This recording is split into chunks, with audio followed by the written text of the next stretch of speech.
Hello, this is an interview for Cast in Stone with me, Dr. Nathaniel Adam Tobias Coleman, and I'm joined by, would you please tell me your name and your profession? I'm Tim Cole, and I'm a professor of social history at the University of Bristol. Thank you for joining me, Tim. Would you please tell me how you came to be interested in the statue of Edward Colston in Bristol? What brought it to your attention? Yeah, I think I was thinking a bit about this question, Nathaniel, because you sent the questions ahead of time. And I was thinking about when I first almost became conscious of the statue, because I've lived in Bristol for a while. I moved here to start working at the university about 25 years ago, just over 25 years ago. So it's first job. So I kind of arrived in Bristol. It's a city I didn't know. And I was trying to think about when I first became aware of the statue and its history. And I think in some ways my own history in the city is a little bit similar to that kind of history of the statue, the kind of growing awareness of the statue in the 1990s, the time when there's the Festival of the Sea. And there's some really important work being done within the city by individuals who are starting to bring forth, I've forgotten the name, there's a kind of route, a transatlantic slavery route that's created around the time of the Festival of the Sea as a kind of counter narrative to the Festival of the Sea. And I think it's probably at that point that I arrive in the city just at the same time, just a little bit after this has happened. And so in some ways I feel like I probably arrived in a city where the set of questions were beginning to be asked. And so I became aware of the way that Bristol was built so much on the transatlantic slave economy, and Colston was a kind of key actor within that. And so I become kind of aware of the statue. And I suppose I'm someone who's, as a historian, kind of always a bit inquisitive about statues, like about who these statues are of, and in particular when they're put up and why they're put up. So I became a little bit inquisitive of that. I think in some ways I was never involved in the countering Colston kind of movement. That some of my colleagues have been more involved in countering Colston. So someone like Joe Birch-Brown, who I work with very closely, I know Joe was very involved in countering Colston, and I think my own position has shifted quite a lot, because I think I was more of a kind of not retain and explain in a kind of classic way, but almost like retain but kind of counter in some presence. And so a lot of this, I think, comes from my own work, that I'm a historian who's mainly worked on the Holocaust. So most of my work has been outside of the UK, has been on the Holocaust in Eastern Europe. And I therefore, I think, been very influenced by the German counter-monument movement. So by the sense that actually maybe within some German cities, a Nazi-era statue remains, or a colonial-era statue remains, but it has a kind of contestation, so that the presence of the statue is almost made more visible by the fact that a counter monument or a counter statue is there. And so in some ways, I think probably intellectually, if I reflect back on this, I think I've been very influenced by that, because of my own work being so much centered upon Eastern Europe and Germany and Austria. And so that kind of way of thinking about statues, I think, has been really influential. I think the other thing that's been influential for me is living in Budapest just after the fall of communism. So I lived in Budapest for a few years just after the fall of communism. And so I was really interested there in what was being done with Soviet-era statues in the city, and the creation of this Sobor Park, like a statue park on the outskirts of the city where Soviet-era statues were placed. So I was really interested in I suppose, two other places. So more what's happening in Eastern Europe, in particular in Budapest with Soviet-era statue, what's happening in Germany and Nazi-era statues. And so I think I was very influenced by that in terms of thinking about the city where I ended up living, which is, well, how do you in some ways not erase the traces of the fact that the city's built upon transatlantic slavery, but how do you contest that in presence? And so I think intellectually, I was not a kind of a statue removal guy. I was much more interested in like what could be a really provocative artistic intervention, aka the kind of counter monument, or a way of thinking about how you keep visible and front and center the kind of role of colonialism in the British economy and of slavery within the British economy, in the way that I think in Nazi Germany, post-Nazi Germany, that sense that the Nazi past is not entirely done away with, but it's actually still visible. There's some kind of visibility of the Nazi past, or some visibility of the Soviet past in Budapest, which is that actually this is part of the story, like it's an integral part of the story. So I think I come at it, like reflecting back, I think I come at statues here very much through my own experience of statues elsewhere. That, you know, I've been to Budapest and spent more time outside of this context, and then kind of was immersed here. Although I think, you know, as we'll maybe talk about, I think my thinking has changed very much, and I'm very pleased to see the removal of the statue. So I think I've kind of been on a journey, if we can say that, in my own kind of thinking about statues, and in particular this statue. I mean, this particular journey that you describe is of great interest to the project. You mentioned three positions, at least: a counter monument, a museum for statues that are unacceptable in public space, or in wider public space, let us say, and then third, removal. Does counter monument only involve setting up a new statue, or a new monument to oppose the existing one, or does it also involve interventions in the existing monument that don't require a new monument? And what do you think was the route via which you moved from those two initial positions to the third position? Yeah, I think I think you're right, Nathaniel, about the counter monument. If you think of the counter monument, it has both a kind of formal and an informal form, or a kind of, I guess one thing about counter monuments is that often they in the kind of classic sort of definition that James Young, you know, develops within the German context, I think they're often about impermanence and transience and about temporariness. And I think that is one thing that's been really interesting living in the city with the Colston statue, is seeing the way in which there's been a whole series of kind of artistic interventions on the statue. You know, like Faith M's shackles, like a bit of guerrilla knitting that's placed on the statue.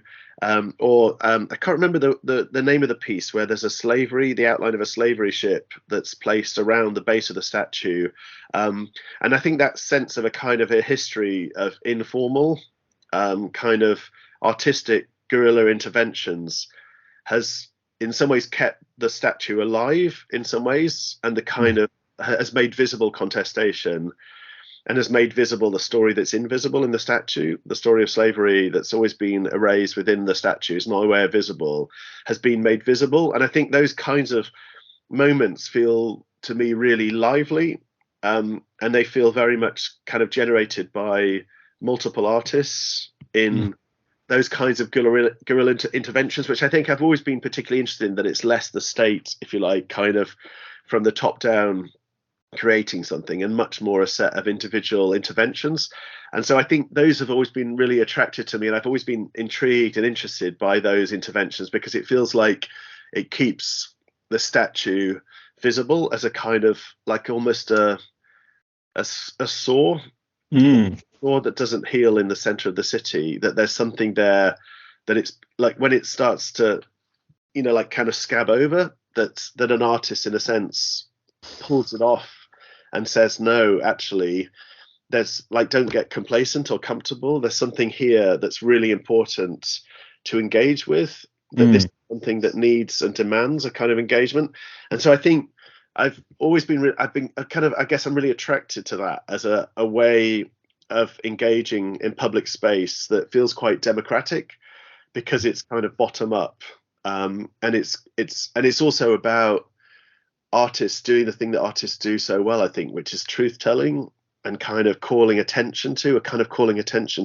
So I think that kind of resonates with me, although I think I probably changed my thinking quite significantly over the last few years. And I think a lot of that has been about doing the role, you know, that I was asked to do by the mayor, to kind of lead on the History Commission here in the city post the toppling of the statue.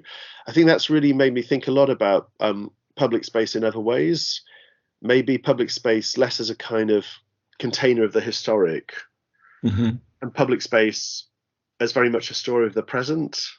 and the future. And I don't know, Nathaniel, because I'm a historian. Like, I think us historians, maybe we sometimes are a bit stuck in the past in some ways, or we kind of that we our gaze, our focus, like our training is very much about the past. Mm-hmm.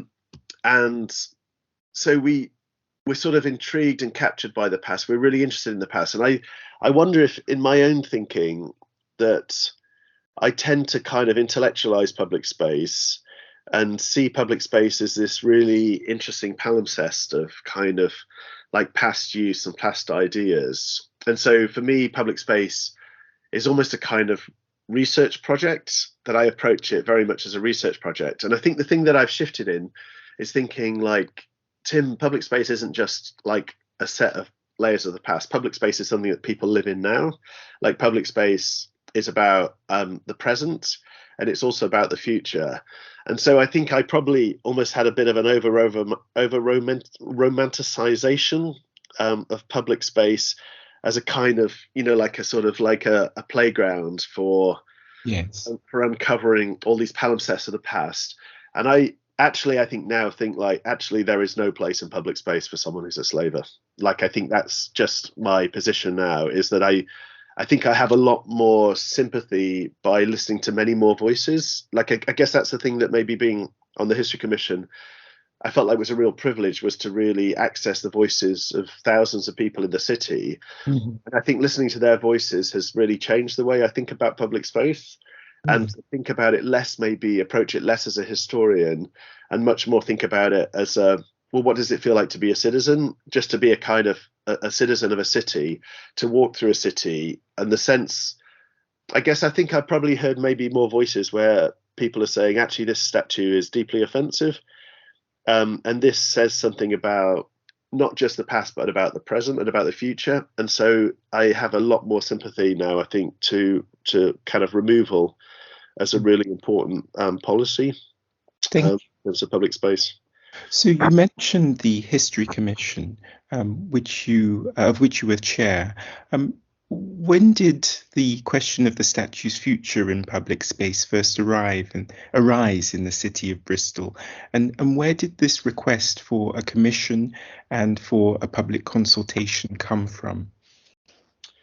Yeah, in some ways, I think in Bristol, the story happens the wrong way around.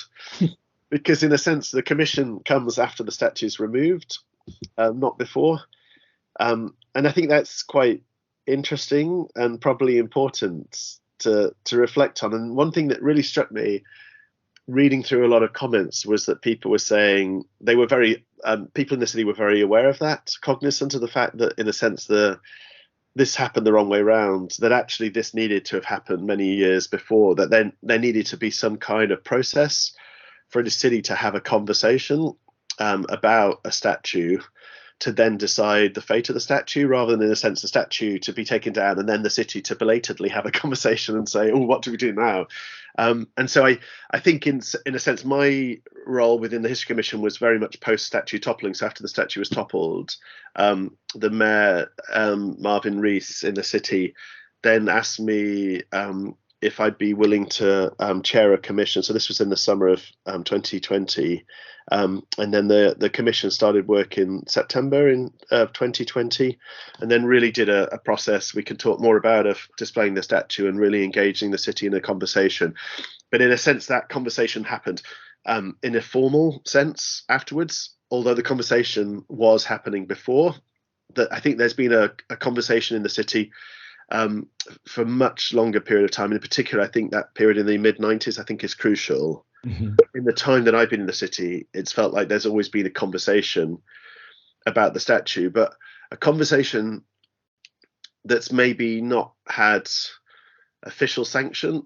I suppose what was really important about the History Commission was that it was the fact that the mayor set this up. So the elected official, kind of the top elected official in the city, decided, actually, this is important to have a conversation about. And so the conversation's a little bit different then, I think, doesn't it, when it gets that kind of mayoral approval, that it's hopefully a conversation that's still very much a conversation that engages people in the city, but is a conversation where you feel like this conversation could go somewhere. that actually there's a mayor wants to listen to what the result of that conversation is. So the mayor invited you to be a member of the commission. How was the membership of the commission decided? How were people invited to be part of it? And what was the working methodology of the commission?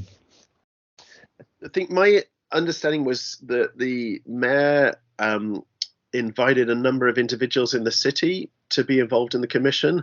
And I don't know much about what the process was, or I don't know who was invited and then maybe refused or whatever. I don't know any of that, if there was anything like that.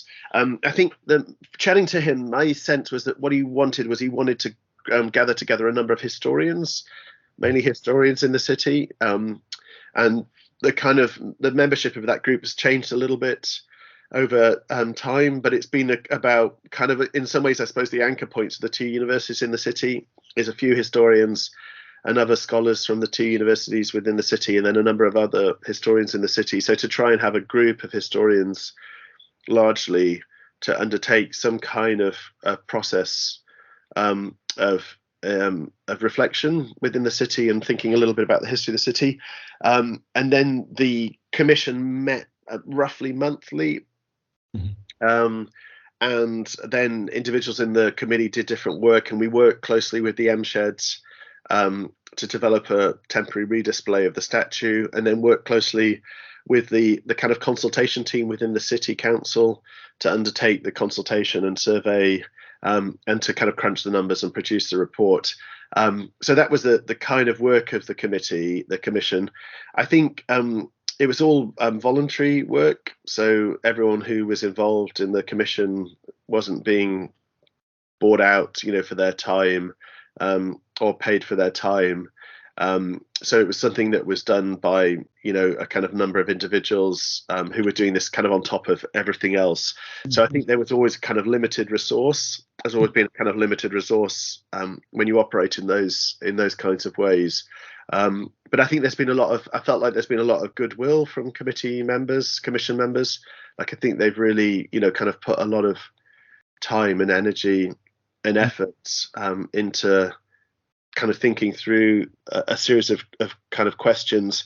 And I guess the ambition of the commission at the beginning, I think, was more of a kind of a large scale public history project. In the end, I think its main work has been on having a conversation with the city about the Colston statue, and to try and think about a way in which there can be a kind of genuine listening exercise to really try and understand and get beneath the kind of ideas and thoughts, but also I think the feelings and sentiments and emotions of people within the city, and that can inform all of the next stages of what happens to the statue and the plinth. And so I think the project has become more narrow in focus and has become much more framed around the statue. And I think that's partly because that's been a bigger job and a more complex job than we imagined, but also I think because we've had more limited resource, that everyone's been doing this kind of alongside everything else. And so it's been, kind of a bit of a goodwill exercise amongst a bunch of people from the city. Now, you mentioned two major outputs of the History Commission, the removal to a museum of the statue and a public consultation. Can you tell me a little bit more about each of those activities?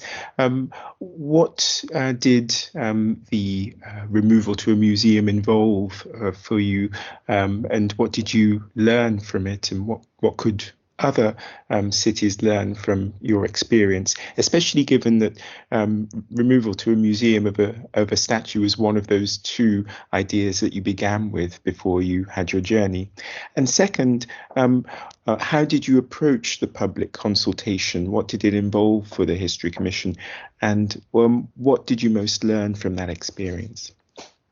Great. Let's talk maybe about the museum first, Nathaniel. And I think in some ways that decision had already been taken prior to us being set up, because the statue's fished out of the harbour and it's taken to a secret location, which happens to be the storage shed of the local museum, which is close to the harbour, on the harbour's edge. So in a sense, the statue had already been taken to a museum by the city authorities, city officials, but to the kind of the back end of a museum, in a sense, like the kind of storage, which is 90% of every museum, isn't it? Is the kind of storage shed where there's the archive, the sort of collection area. So for us as a history commission, what we were interested in doing was thinking about, well, actually, how could we get the statue into the museum, into the kind of visible display part of a museum, in a way that invites people into the space to see the statue for themselves and to have a kind of set of conversations about the statue within the space around the statue. And to get to the second bit, we'll move on to kind of to use that as a sort of jumping off point for the consultation, the kind of more formal survey and consultation.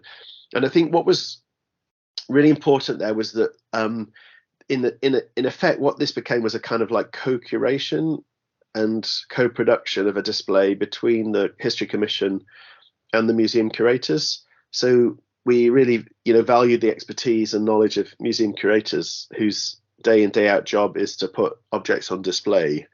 But I think we could also bring maybe a kind of critical perspective from the History Commission about the sort of politics of display. And so Sean Sobers, I don't know if you know Sean, who's a professor at UWE in the city. Sean was our kind of main kind of key person involved, working very closely with the curators.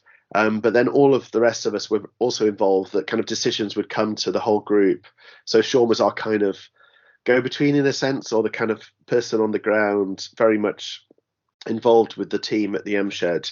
But we would then be making decisions and having conversations about things like just colour, like actually exhibitions use colour. They make a set of decisions about colour, like what colour palette is an appropriate colour palette for an exhibition like this, or placement of the statue.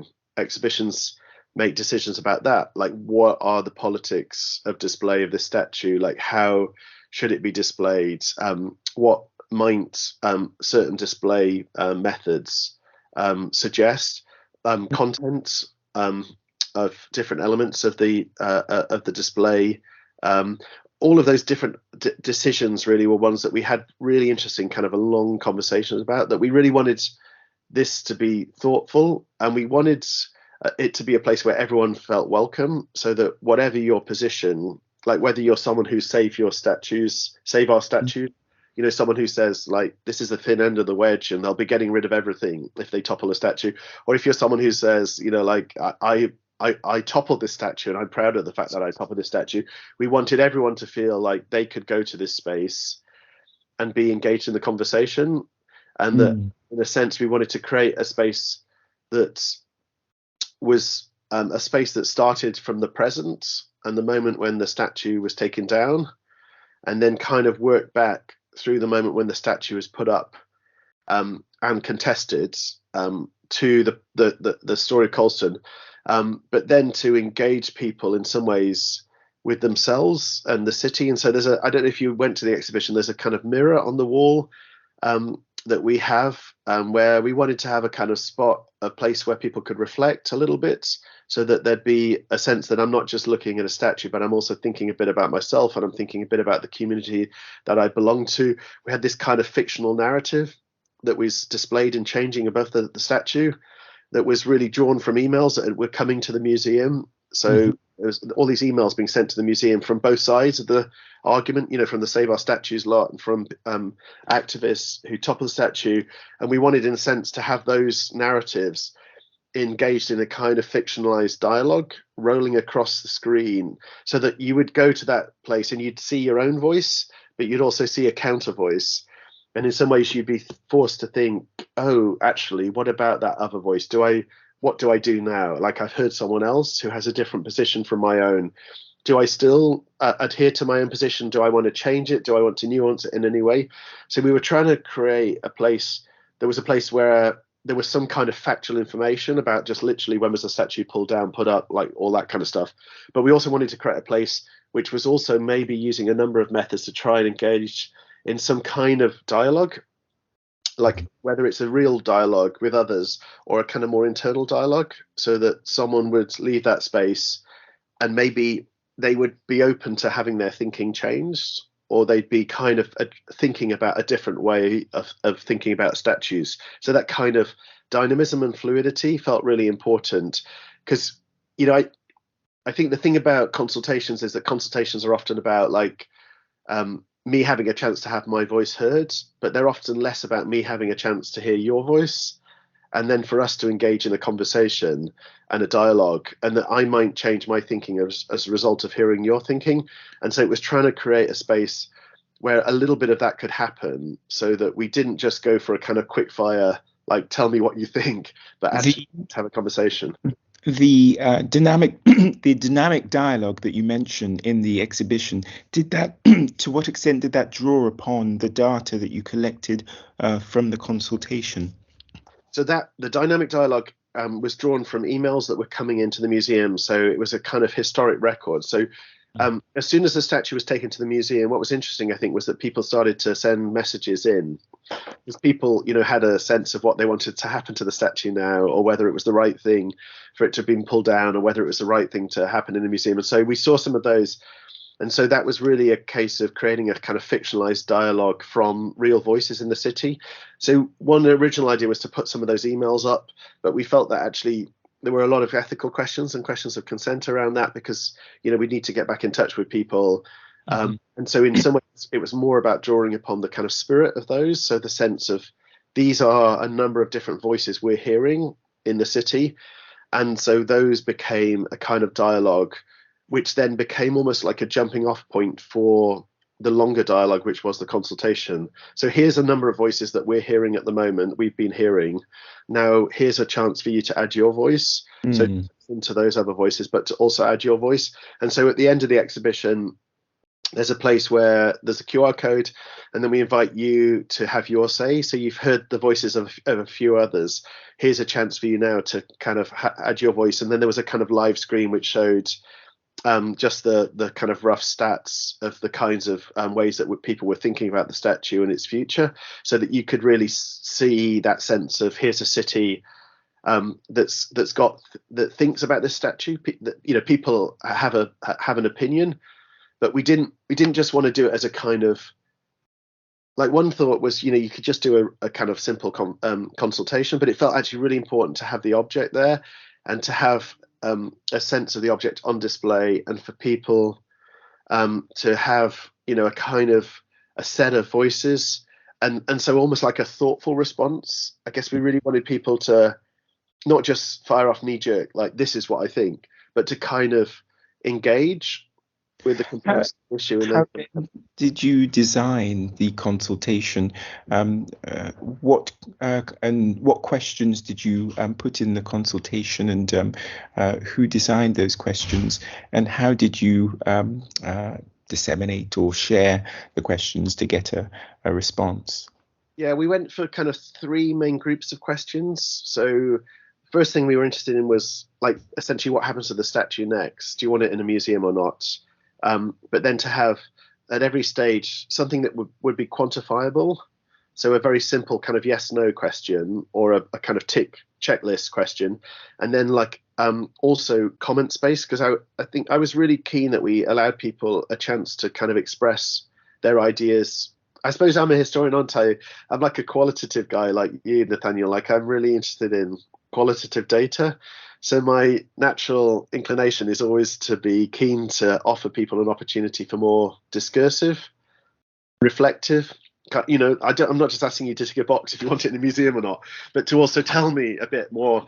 So we wanted people to say, well, no, I don't want it in a museum. I actually want this to happen to it. Or I do want it in a museum, but I want it to be displayed this way. So the first set of questions was like, should it be in a museum? And if so, how would you want it displayed? The second set of questions were, what do you want doing with the plinth? So, like, what should happen with the empty plinth? And then the third set of questions were about emotions and feelings. We actually felt like it was quite important not just to ask people what they thought, but also what they felt. So we thought this was kind of an opportunity as well for people to be a bit more reflective about my own emotions. So like, how do I feel now about the fact that the statues come down? Do I feel proud, or do I feel happy? Do I feel sad? So to really invite people to engage emotionally with this question as well as intellectually and cerebrally, and to have a chance there to express a little bit and explain a little bit about their emotions. So we went for kind of simple 3 blocks of information: museum display for the statue or not, what happens to the plinth, how do you feel? But then with lots of opportunity for people to kind of in long text form just to tell us a bit more, explain a bit more. And so what we did was we disseminated that digitally through the museum display. So you could go to the museum display and then click on the QR code and then complete this. We also had a digital twin to the museum display, so that people could also access it online and complete it online if they couldn't go to the museum in person. And then what we also had was we had demographic data. So we asked people just to give some demographic data when they completed the consultation. And so what we could do was we could track which parts of the city were accessing this and not accessing this in terms of, say, age groups. So we could see like there's not many teenagers accessing this. And so then we could send consultation teams out into some of the schools in the city to do focus groups. So to make sure that we capture the voices of teenagers, or we could see that certain wards in the city were underrepresented. And so then we could go to old school paper format to kind of cross the digital divide. And then we could leaflet certain wards in the city with paper copies of the questionnaire with a stamped address envelope so that people could fill it in. Because it felt really important to us that we wanted to try and make sure that everyone in the city who wanted to participate could participate, or we could spot certain neighbourhoods where actually we would then do like have a communities team that would go and do like a roadshow on a high street in the city, and they would just have a stall, and then they would engage people who were going about their shopping on a Saturday in conversation and would capture data that way. So we tried to use, if you like, initial survey, use the demographic data to spot which parts of the city aren't engaging, and then to try and use a number of different methods that might be more appropriate to engage those people. So it felt really important that I really felt like if this is going to have any validity, then it really needs to be a sense that the whole city as a whole demographically has spoken, and that poorer areas are as well represented as richer areas, or kind of young voices as much as older voices, whatever.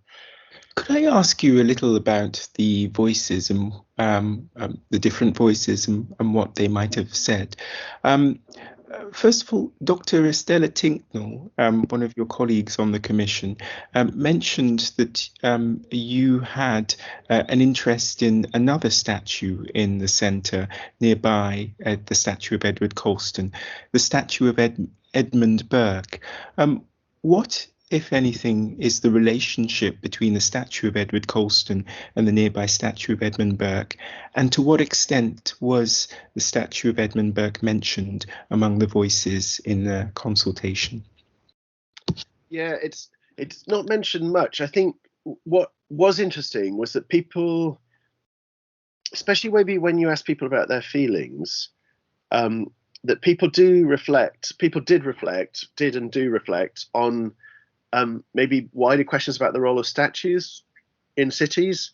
And so things like, one thing that I was really interested, people started to write things about, say, for example, the underrepresentation of women within the city in statues. And people would say things like, there's only one statue to a woman in the centre of the city, and it's to Queen Victoria, on College Green.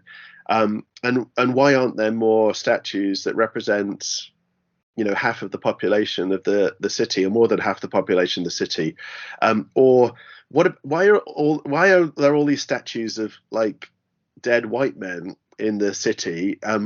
Shouldn't we just have a kind of statute of limitations on statues, so that every 100 years we just take them all down, and then we can have new statues that represent the kind of diversity of the city as it is now? So that's what was interesting, I think, is that we were asking questions specifically about Colston statue, but actually people started to reflect and talk about statues more generally, and about public space and about representation in public space.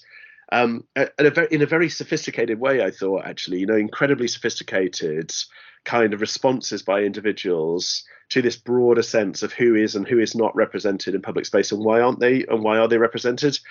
I think just one thing that interested me about the Burke statue is the way that it's set up at the same time as the Colston statue. So they're almost kind of in conversation with each other.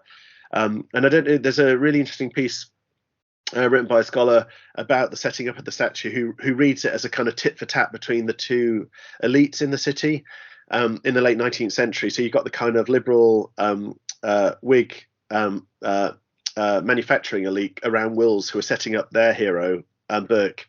And then you've got the kind of conservative mercantile elite in the city who are setting up their hero, Colston. And that there's a kind of statue wars that's taking place in the city in the late 19th century between these two elites. I mean, I think it's a little bit more complicated than that, because I actually think the Colston statue, to my reading, is much more about the elites coming together around philanthropy as the way of redistributing wealth in society rather than progressive taxation. I think it's much more, I read it as much more an anti-socialist statue. So, if you just look at some of the kind of speeches around the subscription campaign, that I think they're much more reading it as a kind of trickle-down economics almost. It's kind of like late 19th century trickle-down economics against the rise of the power of labour, the labour movement in the city, and of the of trade unionism, the kind of early stages of socialism, kind of predating Labour Party. But I think there is something interesting there about this public space where two statues are set up within a couple of years of each other. That there's something happening there, and so that the proximity of that is something that is interesting if you think about when the statues are set up. And I think people in their consultation, they do cast the gaze wider than Colston to think about, well, hang on, like, who is represented in the city? Like, who is up on statues and who's not on statues? And do statues have any role in contemporary society? People started to talk about those kind of questions. And that's where I was really pleased that we gave people free form. Because I think if you just go tick box, you lose that kind of stuff. And to me, like the conversation stuff, reflection conversation, it was really important that it wasn't just like, Nathaniel, here's a survey, fill it in 1 minute. Like, Nathaniel, here's an opportunity to have to think a bit, like it's an invitation to think about, hang on, what do I think about statues? Like, do I care about them or not care about them? That was what I really wanted. Is the raw data from the consultation available for public consultation? Yeah, it will be. So what we're doing at the moment is we're in the process of just cleaning it up, because sometimes people would leave like a mobile phone number in there or something. They would say like, if you want to chat to me more about this, then contact me. And so we're just making it so that it's totally anonymized, and then it'll be available in the city archive, because we really feel like it belongs to the city. Like, this is a kind of, and it's also, I think, a really interesting data set for researchers to use. Certainly, I would be interested in consulting it. So it's 14,000. So there's 14,000 responses. So it's a really large data set, and I think the textual responses are exceptionally interesting. Is it likely to be made available in the archives within the next academic year, or? That's our hope. That's our hope to do that. Yeah, so it should be available soon. The statue was toppled. You mentioned that it was the toppling of the statue which set up the commission, and the statue was toppled during a Black Lives Matter protest. What specifically Black voices have been raised in contestation of the statue, and what specifically Black voices were raised during the consultation that you conducted, and what have those Black voices been saying? Yeah, so one thing we did was we asked for people to, offer a set of demographic data, including ethnicity. So people could, self-identify as a number of different ethnic categories, kind of the census data categories. So it's possible to start to dig a little bit into the data and to see, those who identify as Black British, what are they saying? Those who identify as, Black Asian or whatever, what are they saying? So the different, Black, a white British or white other, there's a sense that you can start to break this down. I think the numbers are relatively small for, obviously, what you find is that white British is the predominant category within the data results, that it kind of fits more or less with the demographics of the city. Slight overrepresentation of white British, interestingly, in the data, slight underrepresentation of black British within the data. One thing that struck me was, and a thing I dug into a little bit because I was really intrigued by this, was that that question about sentiment. So, like, how do you feel now about the statue? Like, what's your feelings about the statue being pulled down?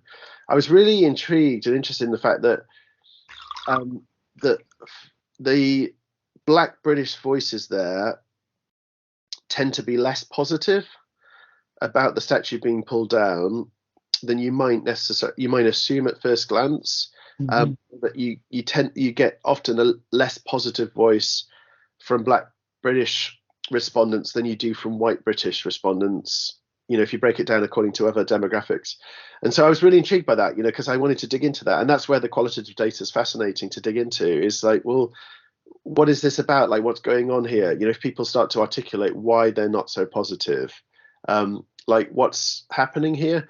And I think that there was something that comes through there about the manner of the removal, that there's a kind of sort of a questioning of the manner of the removal. Now, the data, I guess the challenge, like, we're having a longer conversation, Nathaniel, aren't we? Now we've got an hour to converse together. Like, if I give you, like a bit of text to fill in free form, you might add 2 or 3 sentences, but you wouldn't necessarily explain. And I think this would be something really interesting to do more research on, because what people don't say is, they don't say, oh, it's largely pulled down by white people. But they do. There is a sense there, I think, of one thing that I thought was really striking was that there wasn't a uniformly positive response in terms of emotions and feelings by black British respondents to the survey. Now, there's a few things that could be going on here. One thing that we don't know is Save Our Statues did a kind of concerted campaign to block book all of the time tickets for the M sheds. So they did a kind of online campaign to block book, because what we did was, because it was kind of just coming out of COVID, the exhibition had like a series of time tickets, and so Save Our Statues did a campaign where they were like, just block book everything, and then no one can go to see the exhibition, and just don't turn up. So there was a kind of like, organized campaign. And they also said, and fill in the consultation and survey.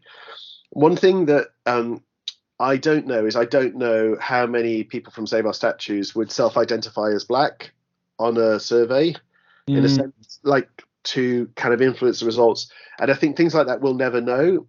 But there's something there which I think would be really interesting to explore a little bit more, is to dig underneath that, which is actually black British residents of Bristol.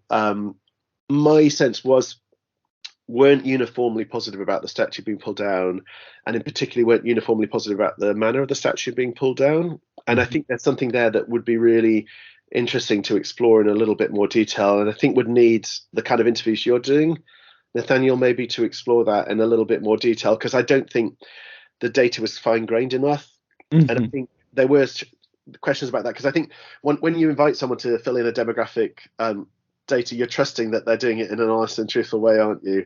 And I don't know. I'm overthinking maybe, but I'm getting inside the heads of a Save Our Statues kind of crowd. Like, what do you do if you're a Save Our Statues? What do you what box do you tick when you fill out this form? So there's something there that I think was interesting, but I think inconclusive. Yeah. So, in a sense, I think the data isn't entirely unproblematic.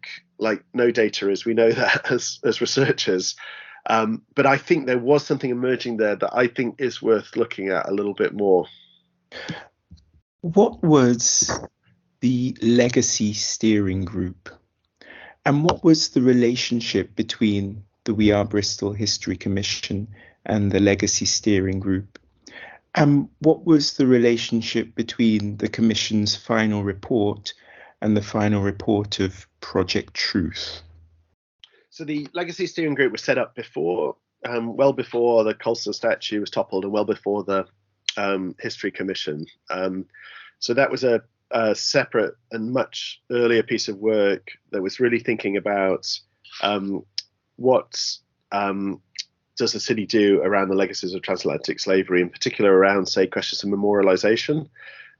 So in short, I think, should there be a memorial to enslaved persons within the city, and particularly to think about actually what do Black British individuals or people of African heritage, to try and really understand Black voices around that. So African heritage voices around that. So Asher Craig, who I don't know if you've met or interviewed Asher. Asher's the deputy mayor in the city, and so Asher oversaw that group. So it had really, if you like, it was chaired from right from the top in a sense. It's kind of Marvin's deputy was chairing that group, and so we would have conversations. Like Asher and I would have conversations, or we would have, sometimes I'd go to the meetings of that group. Asher would come to the meetings of ours, or we'd have others from both groups coming to so there was kind of a crossover between the two. I think the History Commission was much more, a little bit more focused around just the Colston statue. We became much more focused around the Colston statue, which was actually, what do we do now? The statue's been pulled down. There's different opinions and attitudes. There's a little bit of angst in the city, in the immediate aftermath. Like, how do we have a kind of a conversation that's a kind of a thoughtful conversation, and how can we understand if there's any kind of consensus within the city about what should happen next? So we became much more focused on that. Whereas the Legacy Commission, I think, was carrying on that much bigger piece of work, which is actually, what does the city do about legacies of slavery? So I think ours was a more narrowly focused piece of work. Theirs was a much broader piece of work. Their Project Truth was a report that that group commissioned, in particular, a more kind of focused report, looking at Black voices in the city, in particular, around legacies of slavery, and what were those of African heritage in the city, Black voices want in terms of thinking about some kind of response within the city. The thing we tried to do was something that was much more around the city as a whole, right across the city as a whole. So white as well as Black voices, kind of all voices in the city, and to do something that was on a bit larger scale. And so to try and do something that was, in a sense, we were trying to be representative as we could be.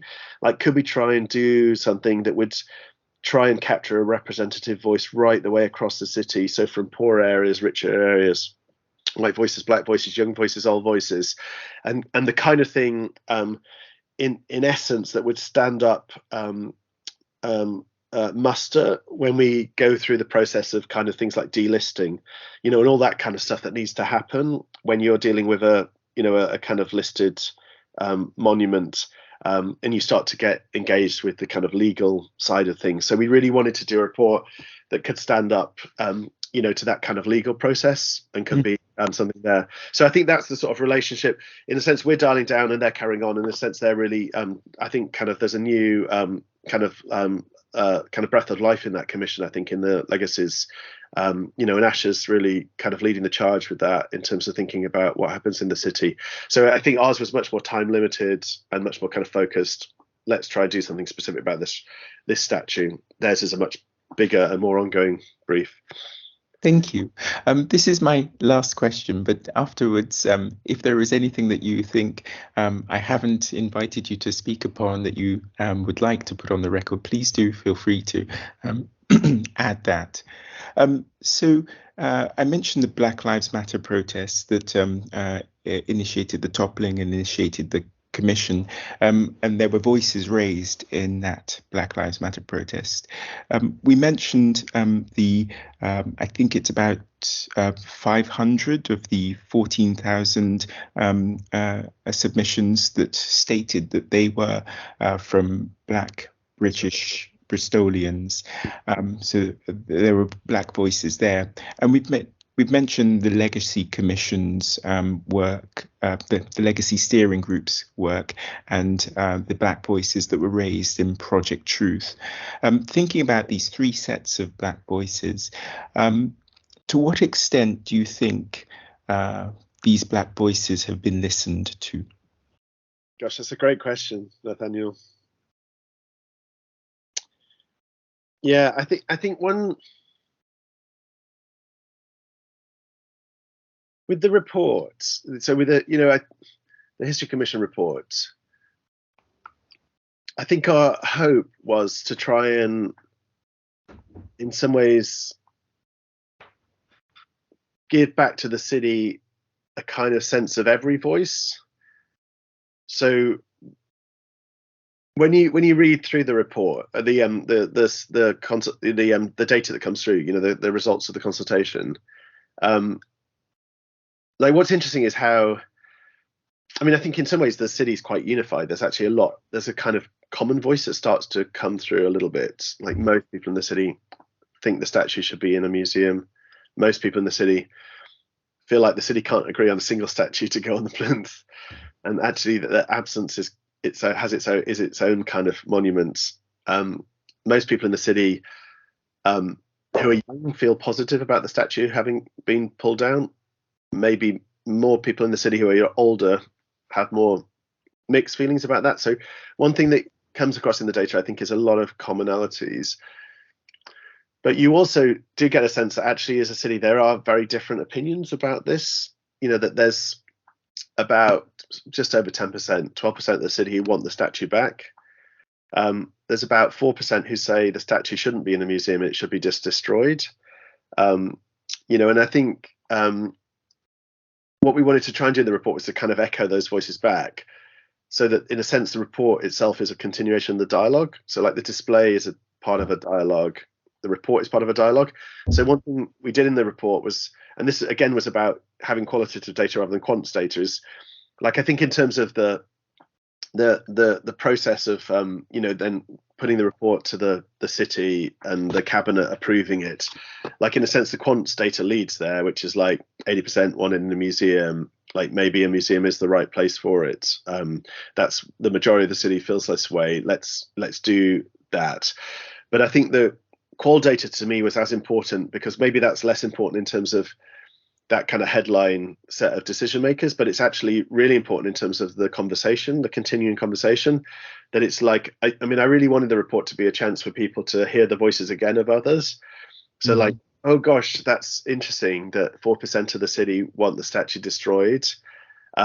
Like if I'm a person who believes it should be in a museum, like how can I hear their voice and think about that and reflect upon that actually even putting it in a museum is problematic, because putting it in a museum privileges it in some ways and states it, you know, this is something that's historically significant and enters into the canon of the city, and destruction is a very different kind of way of dealing with the statue. And so I really felt like that was important, that in some ways, I mean, maybe this is me kind of being a bit overly academic again, but in some ways, I think what to me is important is a kind of conversation, that it's not like we've done the report and now like that's done. Like in a sense, the statue remains problematic. You know, like it's not like, oh, now we've sorted it and it's in a museum and we can have a permanent display and it's done and dusted. Actually, I think you want it to remain lively, and that it should remain a kind of object of conversation. That to me feels really productive in some ways, that this is something that we continue a conversation about, because you know that, and that it's kind of fluid, like that actually attitudes will change. And that maybe there would be a point where people decide actually we should just get rid of the statue, you know, like it shouldn't be in a museum. Maybe that's a conversation that, you know, like my grandkids need to have, isn't it, or whatever. That's a time where, you know, and I think an openness to that feels really important to me, that it feels like this is an object that has attracted a conversation in a city and will continue to generate a conversation in a city, and that feels really important, and that, you know, that Black voices are a critical part of that conversation, and that white people listening to Black voices are really important, and younger people listening to older people's voices are really important. You know, that those kinds of,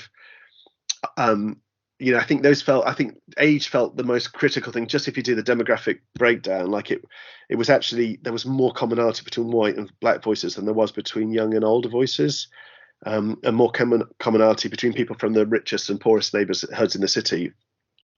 Actually, that I think it's like, you know, where are those places where we can have those intergenerational dialogues, or kind of interracial dialogues, or kind of inter-socioeconomic dialogues? Like, where are the places where we can have conversation? And like, can museums be those kinds of places? So can museums almost be reimagined as kind of democratic spaces, Mhm. like where we have difficult conversations, about past, present, and future. And I think one thing, maybe just in closing, one thing that does interest me, Nathaniel, about like the BLM context, when the statue is pulled down, is that BLM is not just something about the past. BLM is about the present, very much, and about future. And I think you see that in the US context, don't you? Which is, very much that the statue wars in the US are not about just a set of stories about the past, but are about present, are about police violence, against black people in the United States, or about white supremacy, not just being past, but white supremacy persisting into the present. And I think that feels really important to me with the Colston statue. And I think, in one of my reflections is that I don't know how we do that, but I think that has to be part of the conversation. The conversation about the Colston statue isn't just a conversation about what happened in the past. It also has to be a conversation about, well, what's happening now in the present. And I think that's very much something that comes through in the Project Truth report, actually. Mhm. Is that I think, if you look at the Project Truth report, I think there's a lot in there which is about present and future, which Mhm. is like, actually, history isn't just a thing that's over and done, and dusted. Like, actually, there's this thread that continues, and that's really important to engage with. And I think that, to me, is something that I really reflected on a lot, actually, with reading the Qual stuff around how should the statue be displayed, and in particular Black voices there, about the way that the statue was toppled in the context of BLM, and that's really important, that's not pulled out, because BLM was never just about a statue, but BLM was and is also very much about present questions of systemic racism, and about questioning present structures, Mhm. within education or policing or housing or wherever. And I think that feels really important to try and think about continuing within the conversation. Like, how can the museum and future display of the statue be a place of thinking about inequalities and about racism, and about systemic racism, because that's the context of BLM, and that's the context of the statue being toppled, that in a sense it was always about something more than just an old statue. Like, it's actually about something in the present. And I think that is something that I actually think the Project Truth report captures really well, that it kind of captures that kind of present future orientation. And I think if I reflect on the report and just reading all of the voices, like, my sense is that is often missing from white responses, that sort of present context that's felt more keenly, within by Black voices, that and this is something that you see in the US context as well. That one thing I'm really conscious of in the US context is that sometimes there can be a sense of I think this is true in the British context, but also US context, which is like, oh, we've done slavery and we've done colonialism and we've done racism, and so let's get rid of those statues because they represent the past. Whereas I think, actually, the statues, in a sense, it's a bit too easy to do that, because actually the legacies of those things persist in the present. Mm. Racism isn't done and dusted. Racism is alive and well. And that doesn't mean that we want statues of enslavers on the streets of the city, but I think we still need to have we need to still have a conversation about racism. And actually, maybe sometimes statues can be a useful way of unearthing that conversation. And I think that's the thing where I'm torn still. Like, I'm glad the statue's gone, but I don't want us to think like, oh, we don't do that anymore. Like, we're not racist. Like, we kind of live in this sort of anti-racist, post-colonial utopia where all men and women are equal kind of thing, and that's naive. And so we, in a sense, that's the past. The past was racism, and so we want to cleanse the streets of the city of all of that past. I think public space is really important, that public space is public for all publics, people feel welcome, and that I think the statute, the Colston statute clearly didn't do that, and I think it's really important it's gone. But I actually think we still need to have those difficult conversations about legacies of slavery. And I think that's the thing that I don't know, I hope that the statute could continue to be a little bit of an irritant in the city some ways, maybe, and maybe just something that is a place where we have the difficult conversations, about race and about legacies of slavery, because those are conversations that are really important, I think, for all of us to continue having, and especially a city like Bristol. They're really important conversations for a city like Bristol. Professor Tim Cole, thank you for sharing with me your perspective on the statue of Edward Colston. It's a pleasure, Nathaniel. Thank you for inviting me to. It's really nice to have a chance to reflect a little bit. I'll stop the recording here